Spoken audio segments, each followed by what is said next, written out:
On today's show, I'm going to tell you how robot dinosaurs are coming. And I'm going to tell you about a robot that's going to beat you at video games pretty soon. And I'm going to tell you about a doghouse that's so cool you're going to kick your dog out and live in it yourself. And we're both going to tell you you're watching Tomorrow Daily. Yeah.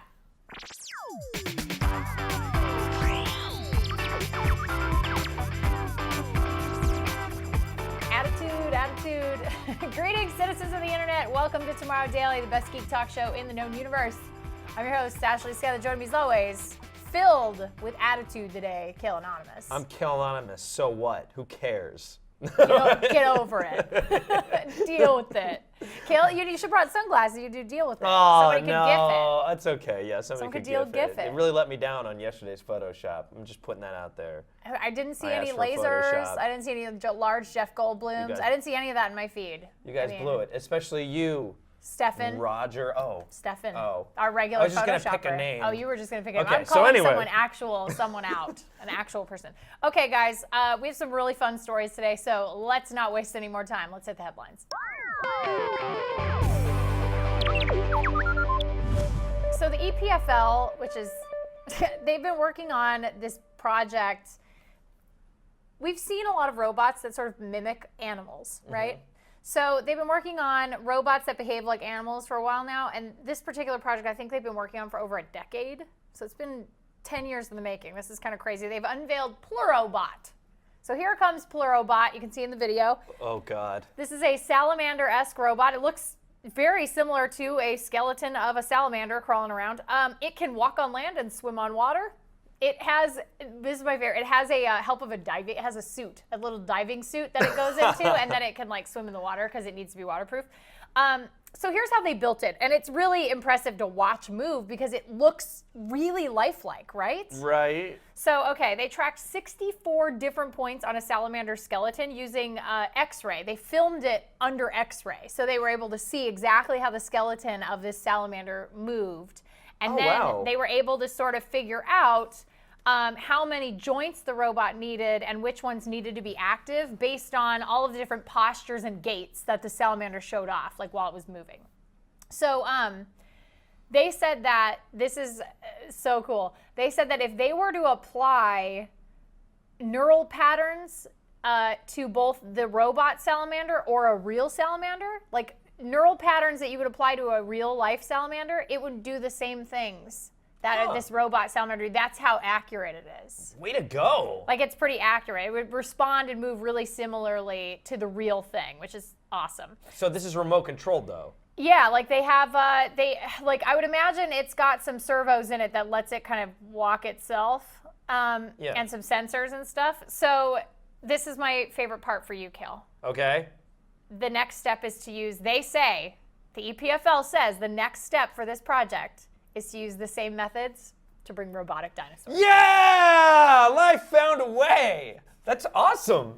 No, I'm really impressed that they were able to like actually take the exact same, movements as a salamander and copy them. And that they're straight up, their goal is dinosaurs. So I'm gonna pull an Oprah right now and say, you get a robot dinosaur, you get a robot dinosaur, everybody gets a robot dinosaur. Okay, now I'm done with my Oprah moment. That's cool. Pretty awesome. That's pretty great. Can't possibly go wrong, I'm don't sure. like that they put a mouth on it. Oh, it talks too. Like they have it talks? I mean, they can play audio from the mouth and the mouth like open. What are the sensors in the front, by the way? I'm not 100% sure. Okay. The article that I was reading about it was more focused on like how they built it. Okay. So, but it really so cool. And also, robot. I saw robot dinosaurs and I was like, okay, well, we got to cover this. Mm-hmm. So there you go. Kale's waiting. What are you going to name your robot dinosaur? Gizmo. Gizmo? Yeah, I like Gizmo. But he's going to kill. Oh, okay. Killsmo. Killsmo. There you go. go. All right, good. Yeah. I like it. Can't possibly go wrong. Killsmo. I'll take delivery of my Robo Raptor, my Robo Velociraptor any day now. So I'm full sized, full scale. I don't want one of those small ones that you can buy at the store already. I don't want that. All right, so moving on to another one of Kale's favorite things. Indeed. So over the geniuses over at the Google DeepMind have introduced an AI that plays video games. Yay. All right, now stick with me because this is both very cool and very intimidating. All right. Trust me, okay?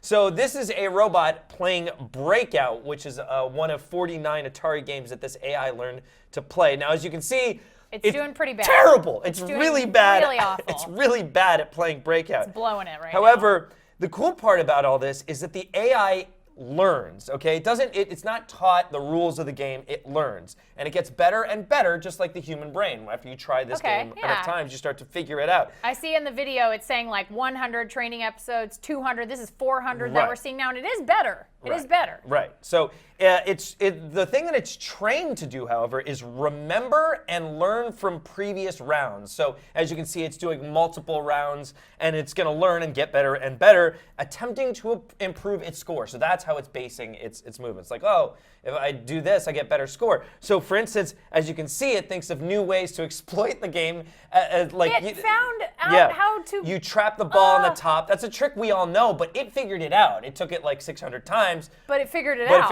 It probably took me 600 times too. I still haven't figured it out. So that's a sneaky, sneaky trick that it learned. But this is a proof of concept. The goal... There's always a goal. Is to start a successful YouTube gaming channel. Okay, great. Twitch. Google plays Twitch? I'm just kidding. That's not the goal. The actual goal is that they want to show people it's possible to create an AI that can solve general problems. And general problem solving is probably hard. Right. As you can see, like I think because it wasn't taught the rules, it's able to kind of think outside the box.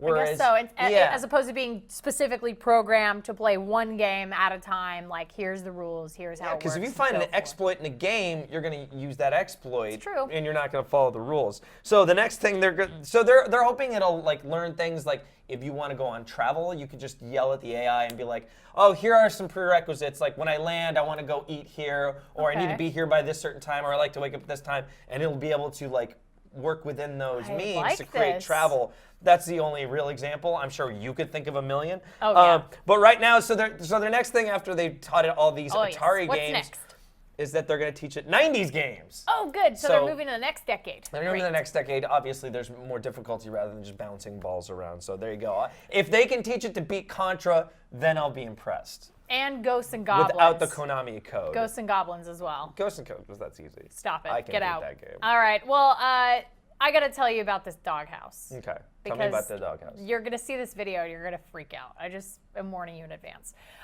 We've seen the Barbie Dream Mansion, Malibu Dream Mansion, whatever that is. Now your dog can have a dream mansion too. This is very futuristic. So here it is. This is the Samsung Dream Doghouse.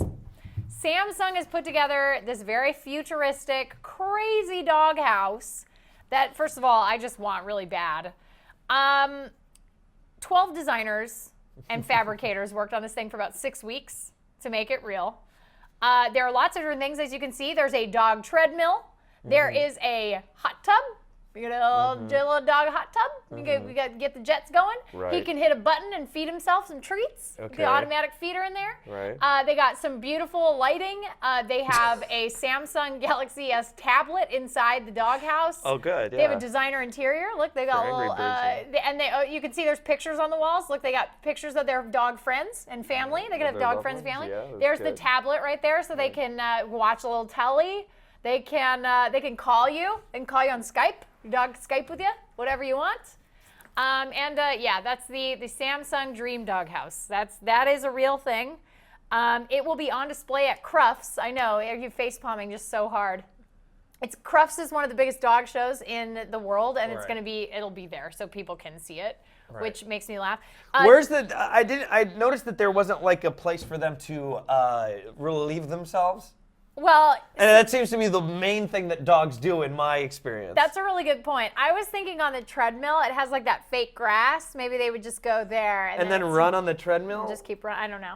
Don't dogs like, no, yeah, you'd have to have one. Well, no, and then you just go by that little fake patch of grass that they walk on. Was there, I mean, so was there a goal for this? Was there like an aim? The goal is luxury for your dog. That's the goal. Sometimes candy doesn't have to have a point, Kale. That's why it's called candy. Oh, it's to stimulate. Stimulate your dog. It's like luxury. You're putting your dog in the lap of luxury. Literally, like luxurious. That dog has a nicer house than I do. Like that dog that we just saw. My dog would rather lay on a pile of dirty clothes. I was gonna say, my dog likes to roll around in like sticks and mud. So I can't imagine this would be a thing they would even want to spend time in. Hey Samsung, make a kale-sized one of those. Yeah, make me a house that size would be good. And then I'll come hang out with you. Do you want to but guess? Also, I need to be able to go to the bathroom. Do you want to guess how much it is? Okay, wait. This is good. Guess at home. Guess at home how much. Get your guesses out ready. Because it had a treadmill, it had a spa, it had a self-feeding thing, it had a tablet. It was lots built of in, stuff, it had a door, it had pictures on the side.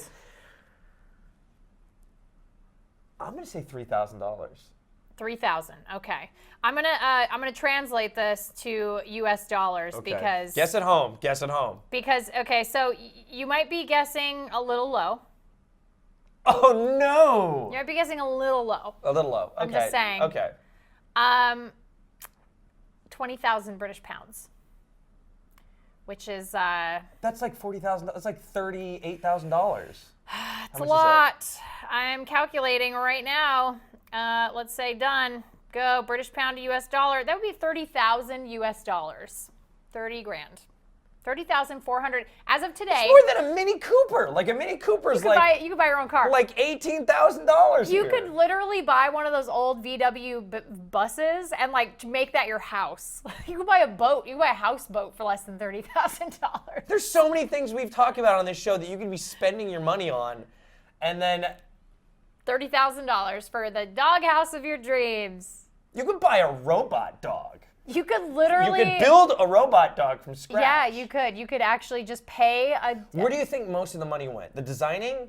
Or like, what do you think is the most expensive part of that Well, house? I think the custom fabrication is like the big thing, where it's like, and the hot tub. I think the hot tub's pretty pricey. I mean, look at human hot tubs are expensive. If you come to me and you give me $20,000, which is $10,000 off, that's just 2/3 the price. Less. I will build you something way cooler. And it'll have a place for your dog to pee. Yes, it'll have a hole. That's right. It'll have a hole in the ground. I can't promise anything. Yeah. Screwed. So maybe if you buy this, charge your dog rent. That's until they pay it off. Maybe that's a thing. Like we get them a dog model job. Can you like do that? Get it as a dog model so it pays for itself. Like the house pays for itself. So if you're like Jay-Z or something like that, it'll make sense. Sure, yeah. If you're Blue Ivy, you get a little dog. Blue Ivy, you're like, I want a dog. Yeah. And then Beyonce's like, it's got to be fabulous and flawless. And so she buys you a flawless dog, and then it's got to have a flawless house. All right. That's how it works. But they are selling them, is what you were trying to say? They're not selling them yet, but it'll be, maybe. We'll see. If there's enough interest at this dog show, they might actually sell them. I don't know. Where's the dog show? Crufts is in the UK. I like that it's Crufts. Crufts. That's I thought it was like rough. No, hashtag a day though, TD Pet House, and I want to know, pick an animal and design it a dream house.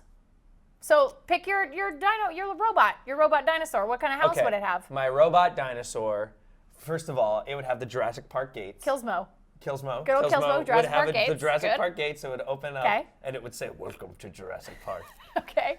And then you'd get inside, and it would be actually, it'd be Game of Thrones, though. Ooh, okay. So he'd have like a little throne that he could sit on. I like it. Yeah. All right. Good. And then it would be deadly to get to the throne. Booby trapped. It would be like Indiana Jones, but it's only for my dinosaur. Got it. So there you go. Mine's just a bunch of Spielberg movies. Just mash a bunch of Spielberg. And there's a little Spielberg Red Dinosaur Dream House. Yeah. So what about yours? I think I would do mine for. I feel like I'd pick like a pet bat. I've always wanted a pet bat. Okay, that's cool. They're really cute. You better go where I think you're going with this. What do you mean? I would like to do it like a portal house. Oh, that's pretty cool, yeah. Like where they can fly through. Like, listen, if money's no object, I'm sure I could figure out portal guns. So you just have them fly through spaces into other parts of the house. Like, and then it's so we can just make crap up then. Yeah.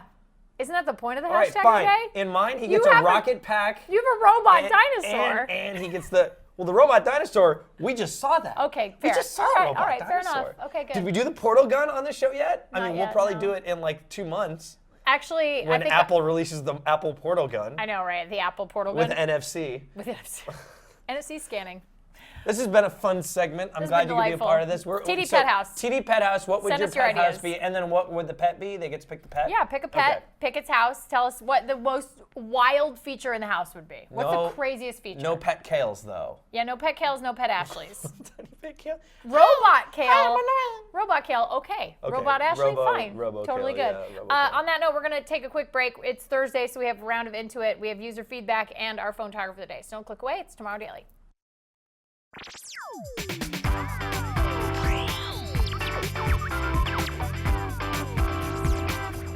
Welcome back to the show. The robot is watching you. Yeah. The robot is always watching. Doesn't have any eyes, but he senses me. So now it's Thursday, which we do every Thursday. We like to talk about things we're kind of a little bit obsessed with this week. So it's time for Into It.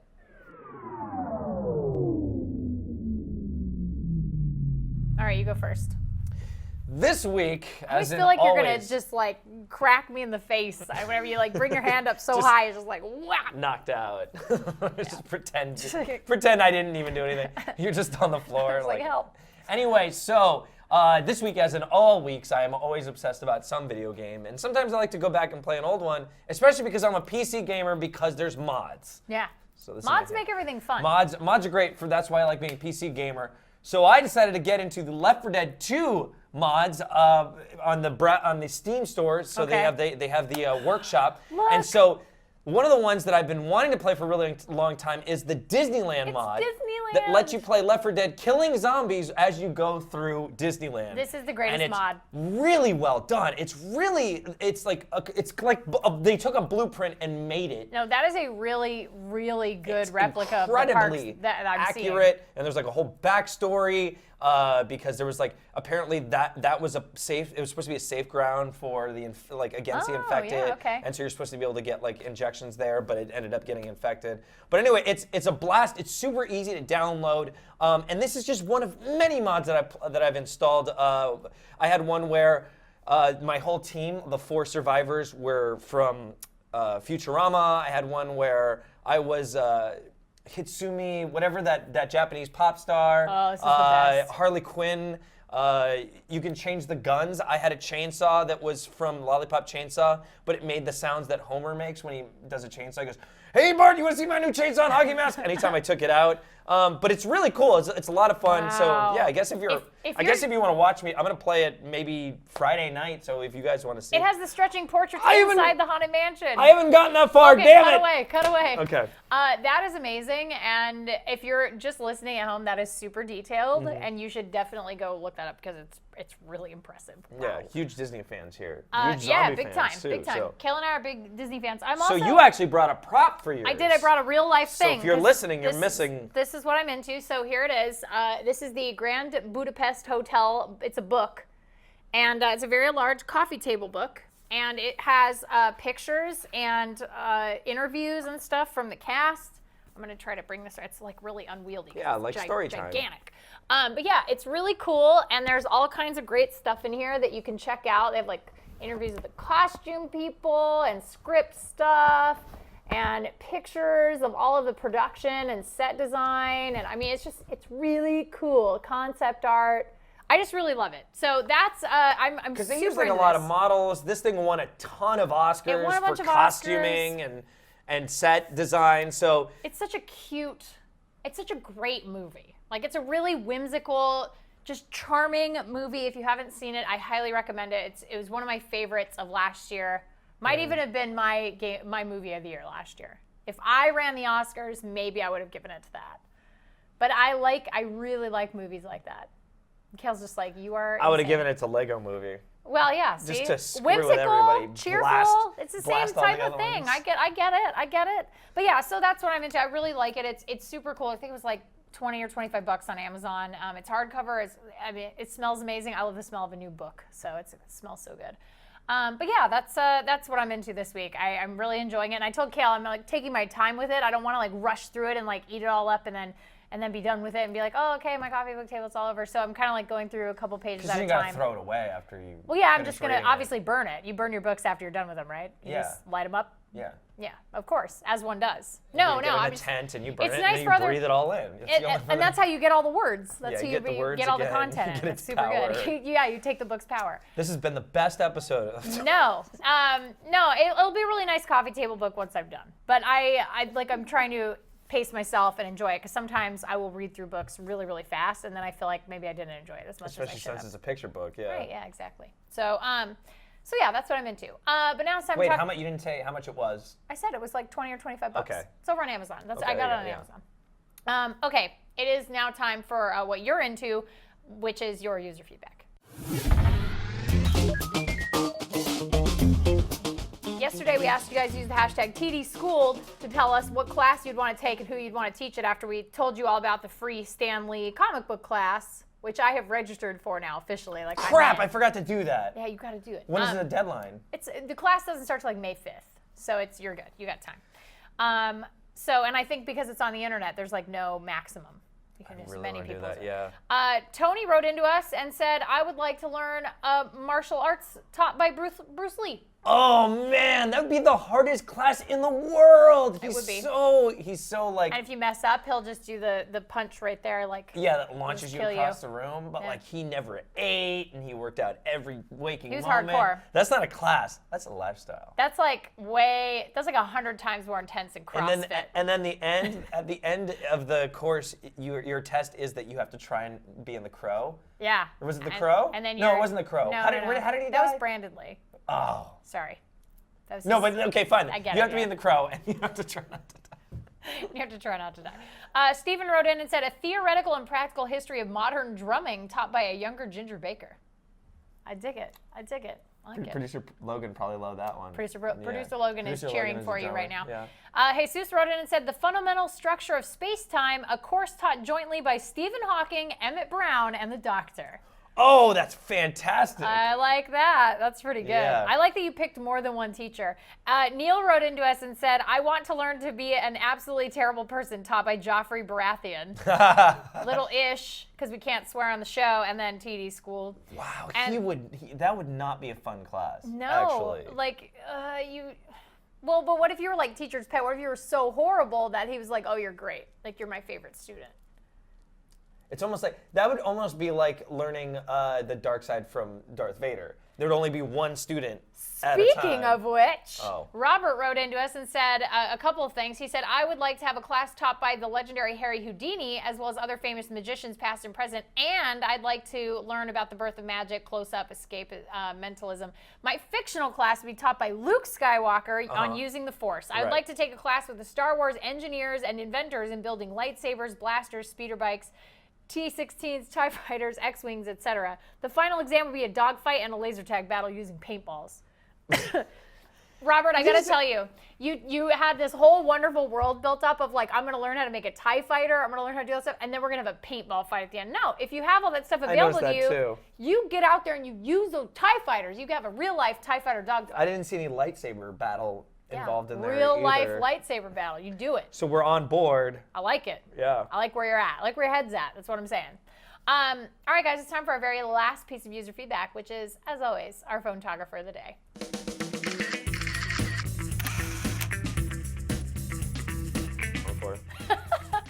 Just saying, I think we're out of control today, and we like it. Yeah. Andy wrote into us, and I thought this was a very interesting email. Andy wrote in, and he said, Ashley and Kale, hi, I love your show. I have it auto-download to my TiVo Romeo and normally watch it on my 50-inch plasma TV Come back to us. while walking on a treadmill. Haven't missed one yet. Come back to us. Look at Kale's super excited. Producer Logan, come back. Wow, look at all the inches. Look at all the space. Look at that. That's 50 inches. Amazing. Wow. This is pretty crazy. Wait, you go ahead and do your thing. Okay, we're going to walk with you. Okay, no, you go ahead and do the thing. He says, I am going for picture taken with the cheapest smartphone. The phone is a ZTE Valet Android track phone currently selling for $20. The balloons, those are balloons, by the way. I don't know if you noticed that. They're balloons. Are from a 5-story high balloon exhibit on the Sibley's building on Main Street in Rochester, New York. I know the picture quality isn't great, but for a $20 phone with a 3-megapixel camera, not bad. It is not bad. Pretty good. And I love this picture of like all these, they're like basically balloon it's a sea creature diorama. But it's so like life-size too, by the way. These are huge. Like I saw he had like a bunch of pictures. And one of them showed kind of the scale of this, and like those little statues are like people-sized. They're humongous. God. So Humans are too talented. They are, and I got too tired of walking. I'm sorry. You're still probably doing a great job, though, Andy. Yeah, so man. Just couple more minutes. Yeah. You're almost there. Yeah. If you want to send in your photography to be considered to be featured on the show, you can email us tomorrow@cnet.com. You can send us story ideas. You can send us tips. You can send us, I don't know, corrections, omissions. Did we miss something? Yeah. Hair tips? I mean, whatever you want. It's fine. Send that over to us, tomorrow@cnet.com. If you want to find us on social media, you can do that too. We're Tomorrow Daily on Snapchat, Tumblr, Facebook, Instagram, Twitter, and all the things in between. Just look for us online. You'll find us. And YouTube. You can also watch us on YouTube. True. Somebody addressed in the YouTube comments, me addressing the YouTube comments. By the way, this is like this is super meta now. Layers deep. This is like Inception. But yes, I do read the YouTube comments. He does. From time to time, actually most of the time. So don't forget to leave a comment. Don't forget to like. Don't forget to favorite. Don't forget to subscribe. All the stuff you do on YouTube, when you like something. And then also, if you're listening to the iTunes podcast, that's awesome. I sometimes check on it to see if, like burping and make sure everything's okay. Well, but don't forget to rate and review. Your senses are heightened when you're just listening. You're not watching us, so we can't make as many mistakes when we're listening. You also don't know what we look like. Right. Which is awesome. I have green skin. I am dead.